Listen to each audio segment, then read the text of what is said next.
Good morning, everyone, and welcome back to another episode of More to Explore, where Mike and I get to keep you up to date with everything happening here on explore.org. And this week, we'll hear about the magic behind the scenes of bear cam and check out a few other bear sightings that we've seen on the cams, and of course, wrapping up with Egg Watch. So, my name is Brian Bird, and joining me today is explore.org's resident naturalist, Mike Fitz. Mike, good afternoon. And what a sight we're seeing with the salmon are still here. There's still like this big wave coming in. Right, it's just a wall of fish, and yeah, it's pretty amazing to see. We'll get into maybe a little bit of the details of that in just a moment. But I'm glad to be here. So good afternoon, good morning, good evening, wherever you happen to be around the world. If you're new to explore.org, welcome to the community, and of course, welcome back to all of our longtime viewers. We are the world's largest live nature cam network with about 190 live cameras all over the world, and we have a new one or a returning camera to introduce you to later on in the program. If you have comments and questions for us during the program today, drop those in the chats. We'll be looking for them. We'll try to answer a few of those as we head along.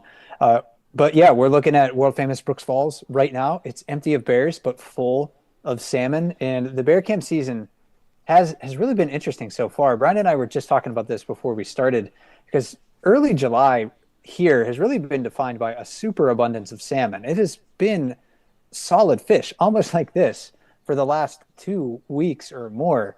And bears are hungry animals, but they're not infinitely hungry. Like you believe it or not, they do have a stomach capacity. So the fish are the sockeye salmon. They're so abundant in the river that bears have been temporarily released from food competition.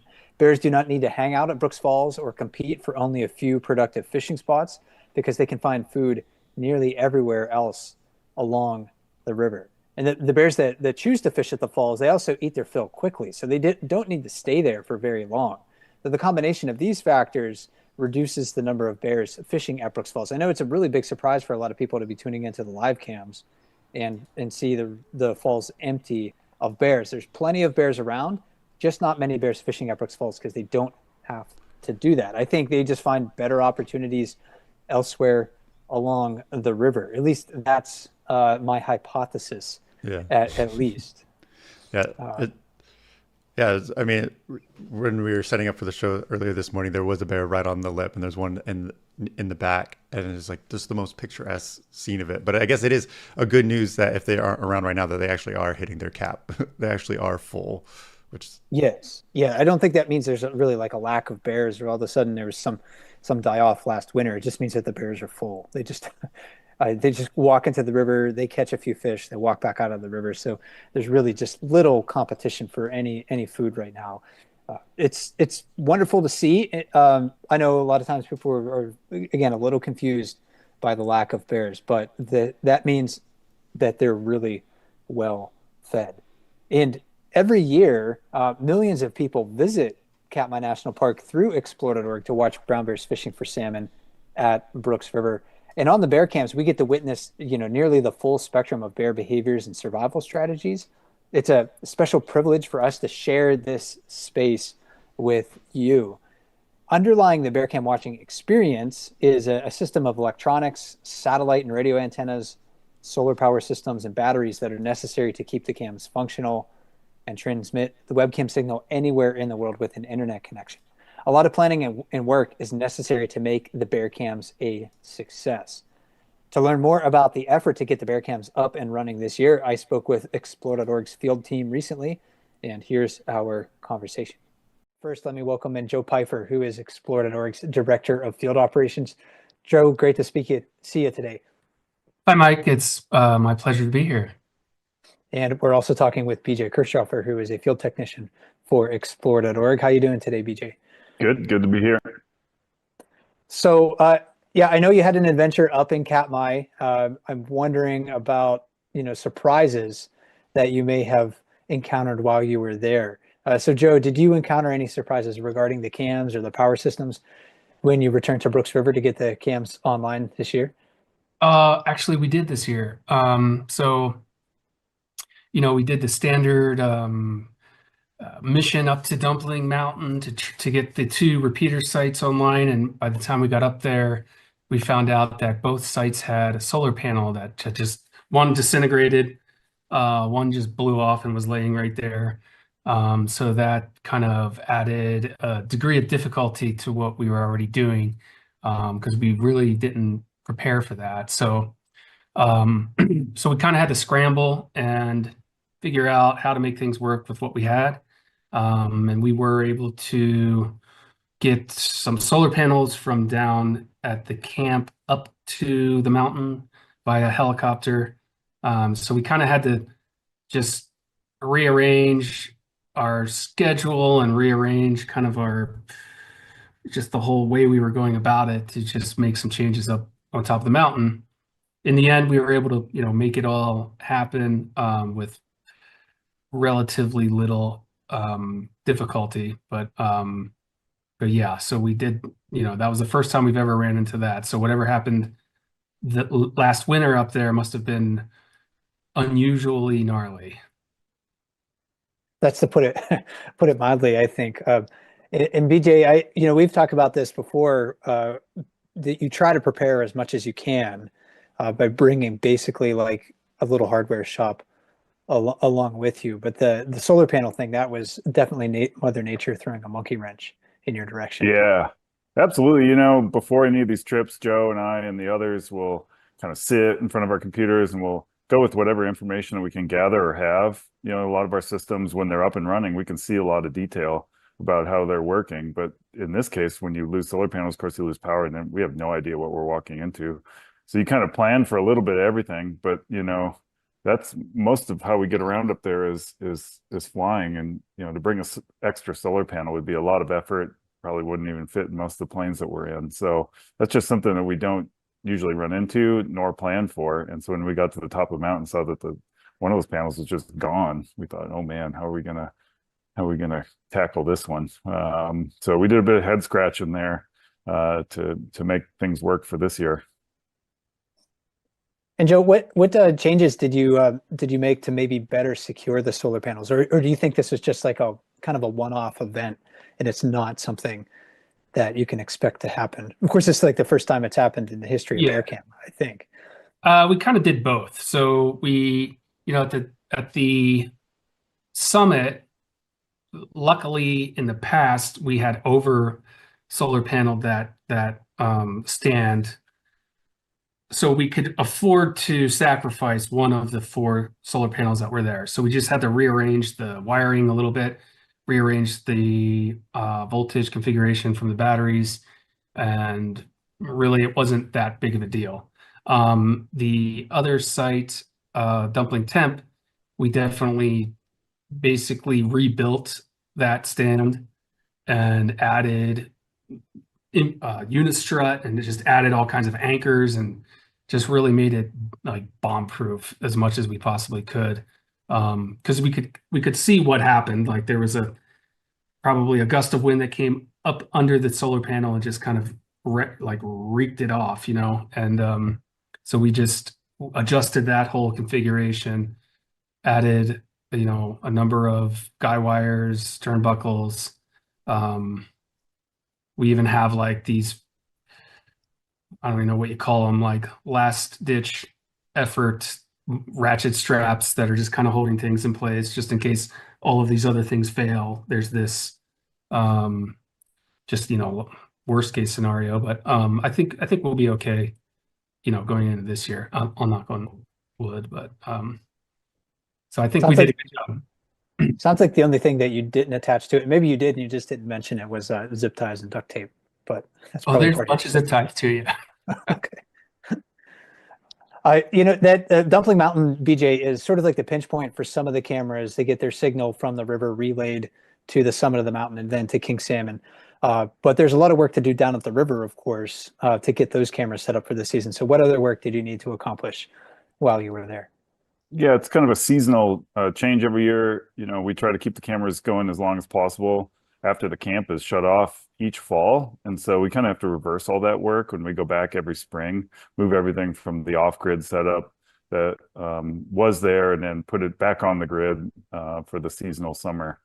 So we got some stuff to do there. We kind of check all the different pieces of hardware throughout, walk the whole site, see what maybe was broken or what could be improved or cleaned or whatever, throughout the whole system. So it's a lot of that kind of stuff, just little things, a million little things.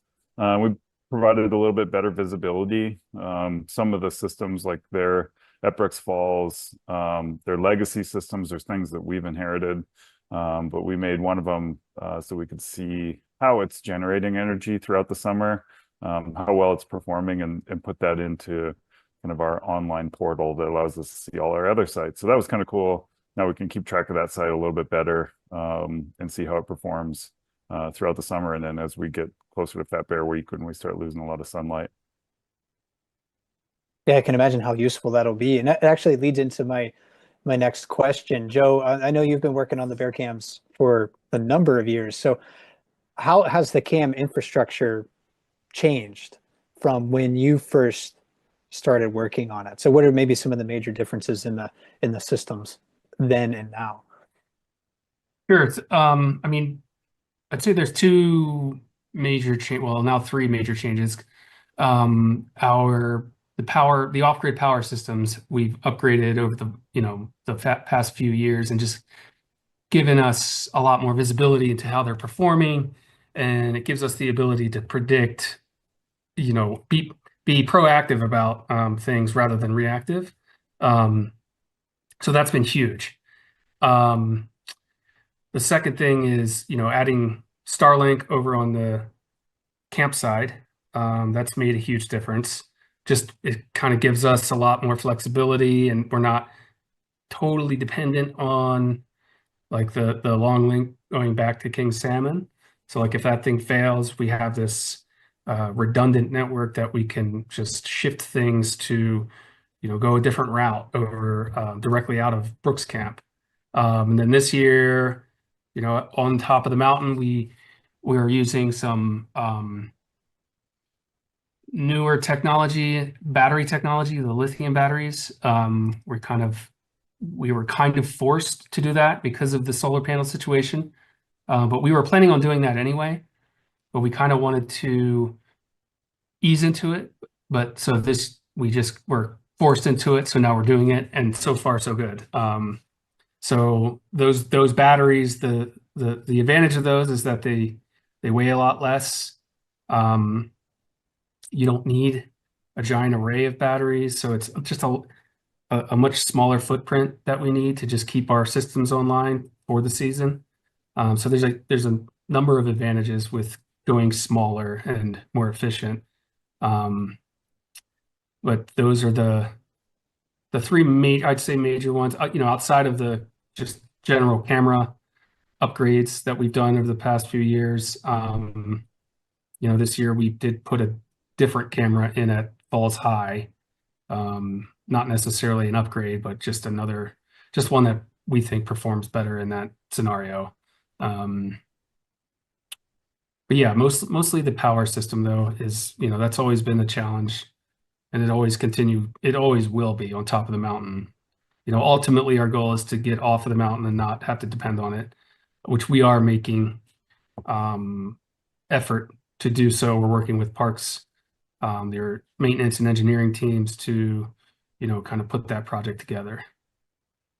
Well, and I'm sure anybody who works on those systems in the future will be happy that they don't have to carry those, what were those 120-pound, 24-volt batteries or something? Yeah, well, they were gigantic, and they sucked. Yeah. There's no carrying those up the mountain. I mean, that's torture. So, well, just a couple more questions for the both of you. I'm wondering if you had any notable bear or wildlife sightings while you were there. Go ahead, BJ. I mean, it's kind of the quiet time of year, so it's pretty exciting when we do get to see some of the bears when we go up this time of year. I guess probably the most notable would be seeing Chunk kind of beat up a little bit. That was pretty sad to see. That was definitely the talk of the camp while we were up there. And I think the follow-up to that was how big was the bear that kind of messed up Chunk, So I don't know if Chunk's been seen since. Haven't. He has, yeah. Okay, that's great to hear. And hopefully he's able to pull through and start sucking down some calories here. because it looked like he was pretty injured. But that was probably the biggest one. Definitely seeing him wander around. Yeah. What about you, Joe? Anything else? Well, when we were hiking Dumpling Mountain, we did have an encounter. Basically, I'm sure you remember that kind of older corridor, Yes.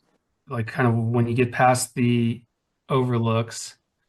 And it was very, very quick, but there was a big, giant fur ball that came like kind of aggressively charging at us.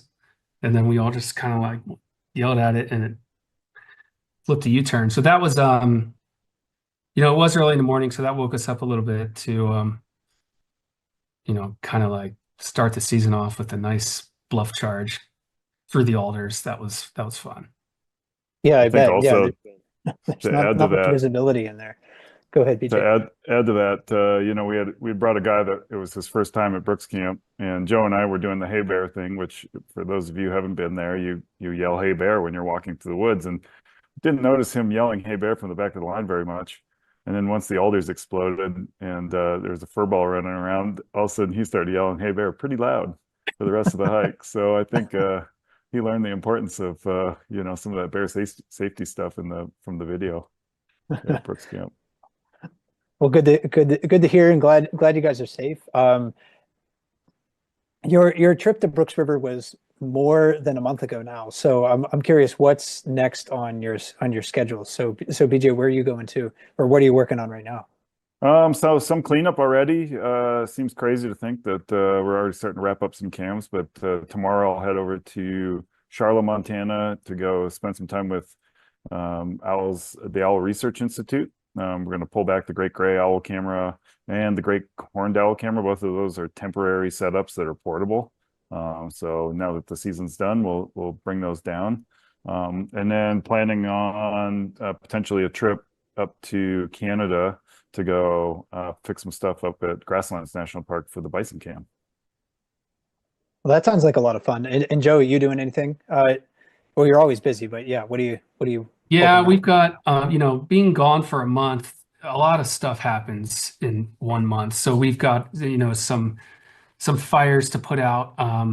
I'll be doing, I need to fix something at Bracken for the Bracken Bat Cave cameras. And then we're still, in the process of installing at a new site, Mission Wolf in Colorado. So that's happening in the very near future. I will go down to Southern Arizona Bird Observatory for some hummingbirds. That's at a place down near Bisbee, Arizona, so almost the Mexican border. And then we've got some stuff to fix, like the Panama hummingbird feeder camera that got struck by lightning. Basically, we were not really sure what happened there, but we're basically sending a bunch of new components down there, and we'll walk people through reinstalling them. What else do we have? We've got Beluga some Boat. surveys. Yeah, Beluga Boat. BJ's poured a massive amount of time and effort into the new boat that is now either in Churchill or very near Churchill. So that'll be exciting to get that thing in the water and get that online and everything. But yeah, we have a lot going on. Basically May, June, and July are our busiest times, just trying to keep up with everything and trying to keep things online to bring some of these seasonal sites back online and everything. Well, I appreciate your work. It's not a job that I could do. I just sound stupid talking over the internet. You guys actually have, I think, a more difficult job. So we appreciate it. I know the audience appreciates it, and I appreciate your time for being here, answering my questions. So BJ, great to talk with you. Thanks for being here. Thank you. Appreciate it. And BJ Kirchhofer is a field technician for Explode.org. And also thanks to you, Joe, for answering our questions. Thanks. Sure thing, Mike. Joe Pfeiffer is Explode.org's Director of Field Operations.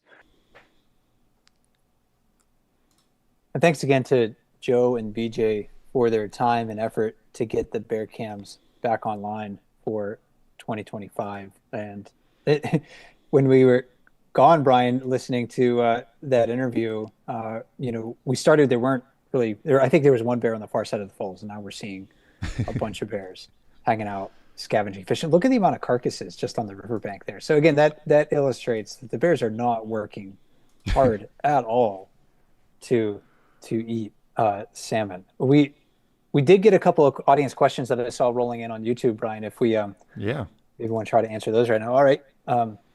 Bear Mom wrote in and was wondering what was the bear count last year.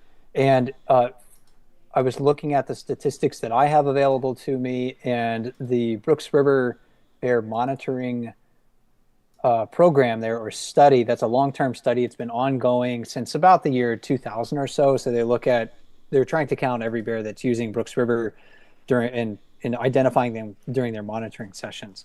Last year in total, both in early summer and late summer, they counted 80 bears combined using Brooks River. Now the webcams probably see, or I know the webcam audience sees more bears than what get officially tallied during the Brooks River bear monitoring sessions, because the bears aren't counted. They're counted as transient if they're maybe only seen like once or twice, or just kind of like moving through. To be recorded into the data officially, they have to be sort of like a regular user of the river. And what that means is they have to be seen by the bear monitoring staff at least 3 times, either during the early summer or the late summer monitoring seasons. So in total, last year combined, about 80 bears. I bet it was easily 90 or more individual bears that the webcam viewers saw, just because the cams are running 24/7. There's really only one bear monitor at Brooks River. She doesn't work 24 hours a day, but collectively the hive mind and all the bear cam watchers, you are watching 24 hours a day. So we are seeing more than what people see on the ground at Brooks River through the webcams.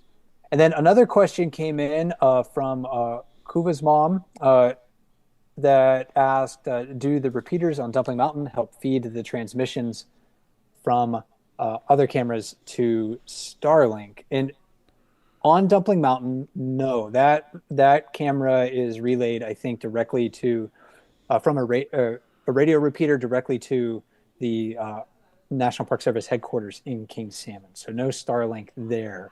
But again, that's kind of part of the redundancy that you heard Joe and BJ talking about. So if something burns out, like a satellite internet antenna burns out or something like that, and we have this opportunity to funnel things through Dumpling Mountain, or for example, if the Dumpling Mountain repeater goes down, we don't lose all of the bear cams. And that's kind of what happened in the past. I remember when I was there as a ranger, there were times where we were like, okay, we don't have bear cams. Why is that? Okay, something fizzled up on Dumpling Mountain. And then they'd send me up there to try to go figure it out. And of course, I had no idea what I looked at once I looked in the electronics box.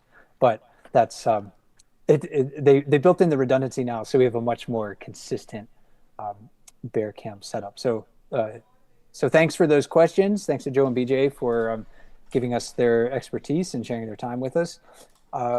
We have actually a lot of other bear updates, Brian, and not all are brown bears. Some of them are, some of them aren't. Yeah, before we get to the other bears, there was one clip I had to share because it was just my favorite of last couple of days of 164 Bucky Dent just enjoying blowing some bubbles here. I thought it was super cute, super fun, but I was also wondering, Mike, like, what do you think is this a positive consequence of being full and just happy? Well, yeah, I do think we've been seeing a lot of bears expressing behaviors that demonstrate that they're feeling relaxed, they're feeling comfortable, they're fulfilled, sort of in their, at least in their state of hunger. For instance, he's not necessarily like snorkeling here, so he's not looking for salmon because he's not putting his eyes under the water. So again, he could just be acting a little bit playful. He's not very old. He's not even 10 years old, so still a young guy, but very big, showing more of a tendency to express his dominance. But yeah, I think a lot of the behavior that the bears are expressing now is bears that are relaxed. They're feeling comfortable. They're feeling good because they have access to so much food. Now that can change pretty quickly. If a bear isn't getting well fed and the wave of salmon that we're seeing sort of like dries up and we're seeing fewer fish in the river, then I think we're going to start to see the bears going back to what we're used to seeing, with more competition between them. But right now, yeah, enjoy it, like Bucky is doing right here. So good on him. And thanks to our partner, the National Park Service at Katmai, for partnering with us for the bear cams once again this year. These aren't the only bear cams in Alaska, though, that we have, Brian. We've been seeing some really great activity farther to the east in Alaska in the Tongass National Forest. Yeah, definitely. We've been seeing some. Oh, ew, sorry about that. Wrong button here. But we've seen one of the known faces of Scuba Sue, and then another. We have a mama bear and a trio of what looks like spring cubs. Yes, yeah, these are definitely first year cubs, first year black bear cubs. Mother black bears only keep their cubs for 1 year, and then typically they separate the following spring. So if you seek black bear cubs with mom, unless it's like early in the year and they're bigger than this, then you're looking at that first year cubs. So really great to see here at Annan Creek in the Tongass National Forest. Brown and black bears fish there. I think there's like 40 to 60 black bears that were identified there annually on average. Maybe about half of them are regular visitors. And then there's fewer brown bears, but there are still brown bears like Scuba Sue. There's maybe a handful of others. So something like 4 to 8 brown bears using the falls along Annan Creek regularly. So this is a place where that hosts one of the largest pink salmon runs in Southeast Alaska, and it's one of the most well-known bear viewing destinations in Alaska as well. So we should reach peak numbers of fishing bears here over the next few weeks. I was looking at the cams this morning. It seemed pretty quiet along the river, but I think we're going to see increasing numbers of bears over the next few weeks. So if you enjoy the brown bear cams at Katmai, then I think you'll like these cams as well. Bears here, similar stories to Brooks River. We get to know them as individuals. They face competition for access to fishing spots. They work to satisfy a profound hunger and get fat before winter hibernation. And then mother bears, they're offering their cubs lessons in survival. The salmon show great determination in the face of challenge. So lots of storylines to follow at Annan Creek at Tongass National Forest. And thanks to the U.S. Forest Service and Tongass National Forest for partnering with us for these cameras. Yeah, and then on the other side of North America, near Churchill, Manitoba, we actually saw an unexpected bear, seeing a polar bear during the summertime. Right. Yeah, polar bears, they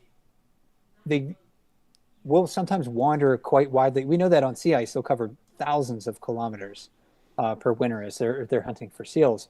But like all polar bears, the bears in Western Hudson Bay, which we're watching here, they are sea ice specialists. That means they use ice as a hunting platform to capture seals, which are their primary and by far most preferred food. So what's this bear doing so far inland? Well, without sea ice, polar bears lose their hunting platform to capture seals. Summer and fall become seasons of starvation for polar bears. They largely subsist on their fat reserves under these conditions, like hibernating bears. Unlike hibernating bears, though, polar bears don't ramp down their metabolism during the seasons when they can't eat food or don't have a lot of food to eat. They adjust their activity levels to compensate for lack of food, so they might be less active. The polar bears in summer, they don't experience the energy-saving benefits that a brown and black bear experiences in the den. So their metabolism stays pretty high during this period. They're still active, they're still moving around, and that means they lose a lot of body mass in summer and fall before cold temperatures arrive again and Hudson Bay begins to freeze.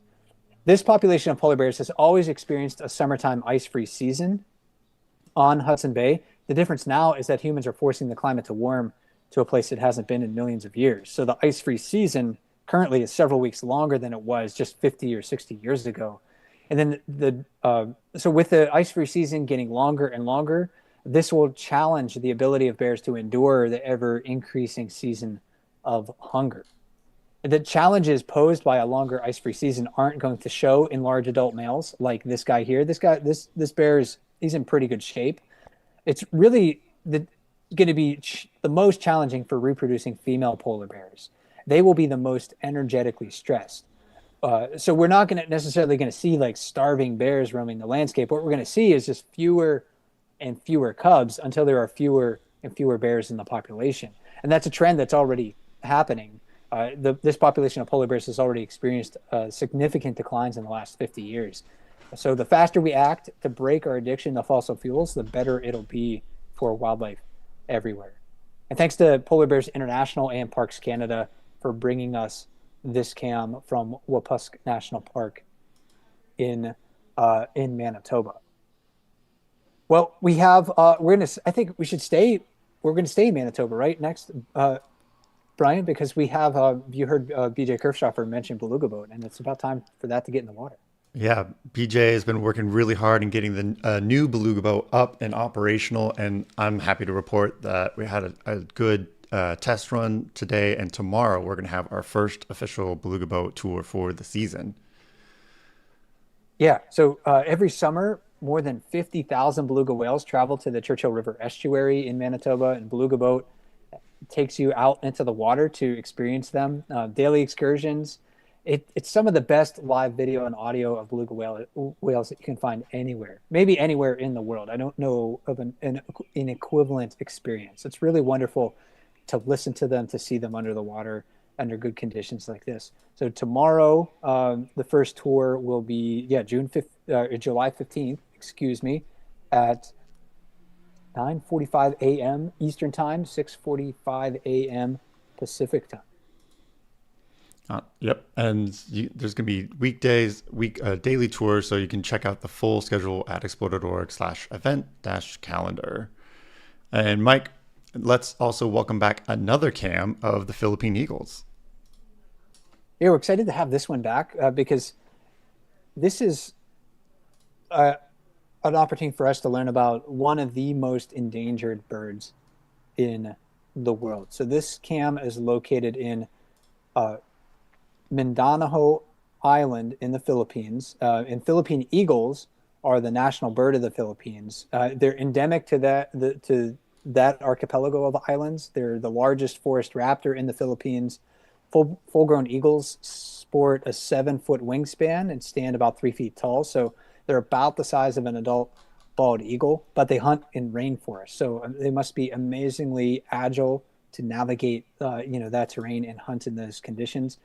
Unfortunately, they're also one of the most endangered birds on Earth. So global populations are calculated to be only 90 to 250 pairs. So that means 180 to 500 mature individuals counted during some of the last census of the species from the last several years. So maybe less than 1,000 individuals are present on Earth of Philippine eagles. So, but yeah, only 90 to 250 breeding pairs. And this cam is brought to you through our partnership with the Philippine Eagle Foundation. And this is a nonprofit organization dedicated to saving the endangered Philippine eagle and its rainforest habitat. Philippine Eagle Foundation has a conservation breeding program to augment wild populations and preserve genetic diversity. They also rescue and rehab birds when necessary. They monitor wild nests and host educational programs. Since the eagles need large territories with mature forest, protection of them can serve as an umbrella species to help protect healthy forests and everything else that inhabit those spaces. They are a part of the Philippines' biological heritage and are embedded in the in the important parts of the culture of different indigenous communities in the area. There's two birds that we're going to have the opportunity to watch. So Ariella is the female, and then MVP Motatag are the birds that we will see. They are rescued eagles who can no longer return to the wild. So they're there to help work to prevent the extinction of their species. And we want to also tip our hats to the Raptor Resource Project for supporting the Philippine Eagle Foundation and helping to get this cam online.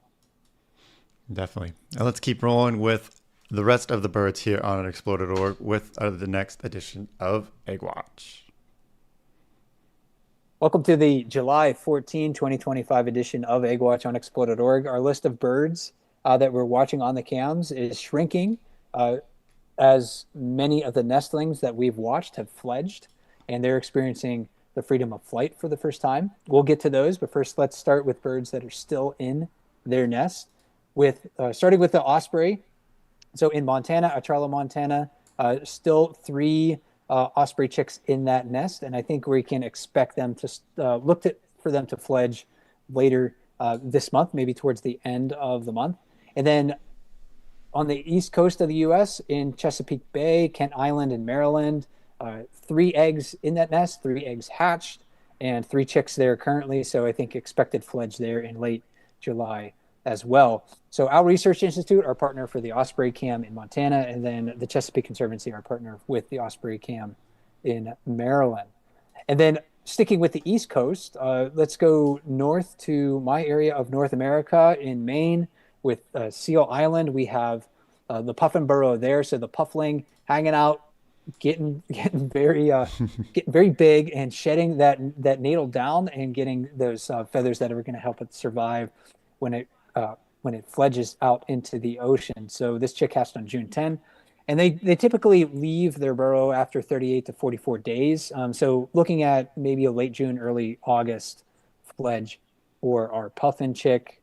And then on Seal Island as well, we didn't have a Guillemot chick last More to Explore program a couple of weeks ago, but we got one now.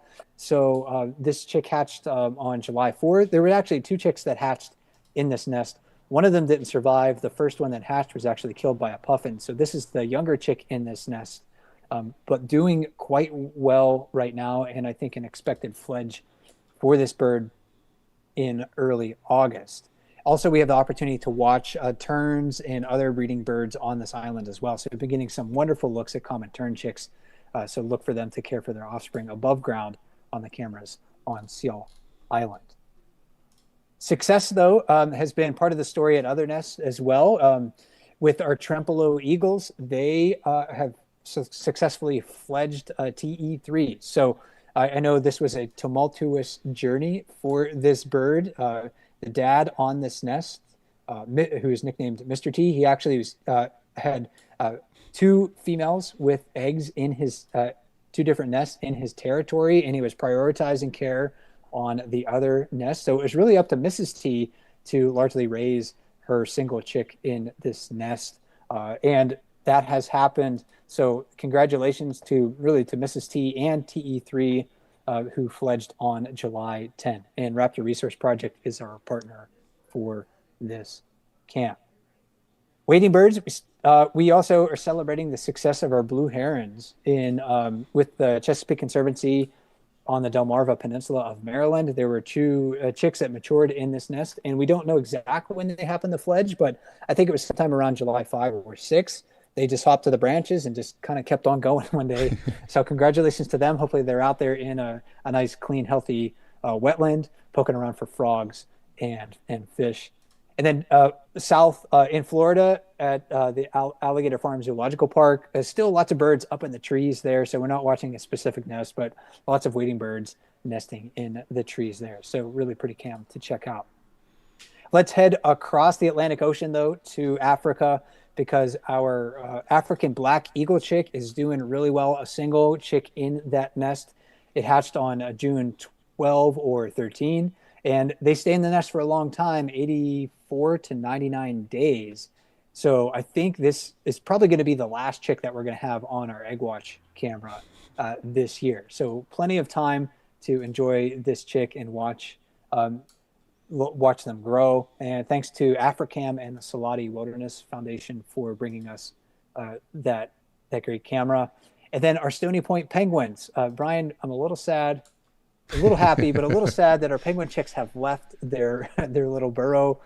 So that happened around July 6 or so. We didn't get a chance to catch it on camera because of course the internet was not doing well. It was struggling over that amount of time or around that time. So our two critically endangered African penguin chicks, they have fledged, and hopefully they're out there in the ocean learning how to fish for themselves. So great to see that those penguin chicks grow over the last several weeks. And thanks to Africam and BirdLife South Africa for partnering with us there. So be sure to go to explore.org anytime to watch the devotion of these birds and others. We still got a lot of bird news to share in the near future as well. Yeah, Mike, before we get to the upcoming events, we did have a response from last week. You shared your snakes, and we got another neighborhood nature submission for somebody sharing their snakes. Yeah, I was really happy to see this. So thanks, everybody. I know, like, we tend to focus on the big animals, right? But I honestly, I think snakes are just beautiful creatures. So this came in from Elizabeth sent this in. She lives in Kentucky. So thanks for sharing this beautiful garter snake. Garter snakes are actually quite varied in their coloration across North America. There's more than one species of them, but there's also a ton of different subspecies as well. So the ones that I think this is just a common garter snake, same species that I have where I live, but the ones where I live look much different than this. They're a bit more brown. Some other subspecies might have like red stripes on them. So look out for these little tiny animals. And garter snakes, they are harmless to humans, but not so much for maybe like slugs or other things that might, live in your gardens. So keep an eye out for them, protect them, give them habitat. And if you want to share, any of your notable neighborhood nature sightings with us, please do so. We'd love you to fill out this form. You can find it in the video description on YouTube. And if you have little critters, big critters, you have a path that you like to walk along daily or weekly, or a body of water that gives you comfort, let us know. We'll be happy to try to share a few of those during our More to Explore programs. Definitely. And speaking of more programs, we have a whole bunch of live events coming up this week. So first up, tomorrow, we have the AfriCam show. If you feel like going on a virtual live safari, that'll be tomorrow at 7 a.m. Pacific, 4 p.m. South Africa time. And then Thursday, we'll have our Wild Moment show where they get to see all the best clips from the AfriCam cameras. And then, of course, as we mentioned, we have the Beluga Boat tours start tomorrow. You can catch those on weekdays, and you can see the full schedule of times. They do differentiate a little bit for the tides. So you can see the full schedule at explore.org/event-calendar to see the Beluga Boat tours and all of them. And speaking of even more events, we have for bear cams, we have a whole lineup. Continuing later today, there's a YouTube chat Q&A on the Brooks Falls YouTube. And then tomorrow we have a play-by-play, and also Thursday there's another play-by-play. And Wednesday we're going to have our live chat of living large in the bear hierarchy. That's definitely one of my favorite chats of the year, to see kind of like where all the bears are. And then on Friday we're going to have another chat Q&A on the Brooks Falls Explorer page. So lots of events coming up. Be sure to check it out. And that is all the time that we do have for today. So I do want to give another special thank you to all of our moderators and camera operators that really make the magic happen. And of course, my co-host, Mike Fitz. And join us next time for another episode of More to Explore on July 28th. And until then, enjoy watching the bears and happy exploring.